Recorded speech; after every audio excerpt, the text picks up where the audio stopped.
Wong sing dilaknat kali Gusti Allah niku sinten malih? Wasalto niku sinten? Wong sing jabuti rambut. Ibarate nek wau rambute dipotong-potong gawe alat rupa gunting niki mboten sekedar diketok-tok dicabuti saking meratape dateng musibah sing ditekani kali Gusti Allah. Tapi sing ngeten iki zaman sakniki insyaallah mboten enten. Isoro ketekan musibah ya wis tuntunane agama kaya apa dikongkon ngucap inna lillahi wa inna ilaihi rajiun maka wonten dipasrahne ning Gusti Allah. Wis engko lak diganti karo Gusti Allah. Duwe ilang inna lillahi wa inna ilaihi rajiun ikhlasno engko lak diganti karo Gusti Allah. Syaratnya tetep nyambet gawe. Bener ya?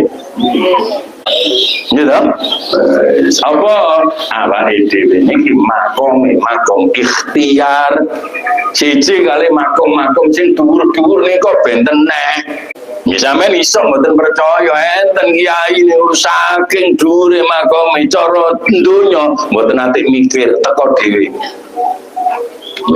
enten kiai niku gelar sajadah pesantren butuh duit jaluk sumbangan wong sungkan atau jaluk bantuan wali murid sakno wali muridnya melarat akhirnya munajat nang Gusti Allah gelar sajadah mari sholat duka sholat nopo marunu wirid duka wirid nopo kula mboten dikandang oleh wedi kula tiru baru wis mari sholat mari wiritan ditinggal metu santri ini diceluk wis iku ringkesan bareng kali santri ini diringkes saja tadi buka ngisor saja tadi duit enten sopo sing ngarani gak iso nek Gusti Allah ngersakno mboten enten barang ae tapi aja ditiru sampean ganti duit gelar sajadah salat atau sewu rakaat mari ngono wirid gak mari ngono saja dari ringkesan sumpah gak ono apa-apa nek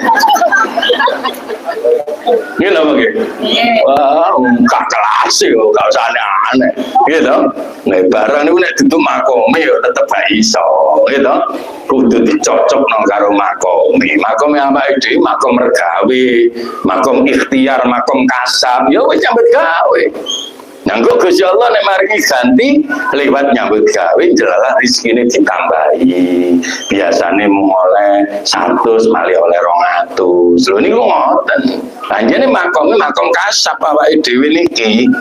Nggih. Lah nek sing kelas-kelas ngoten-ngoten niku sakjane dicontoh.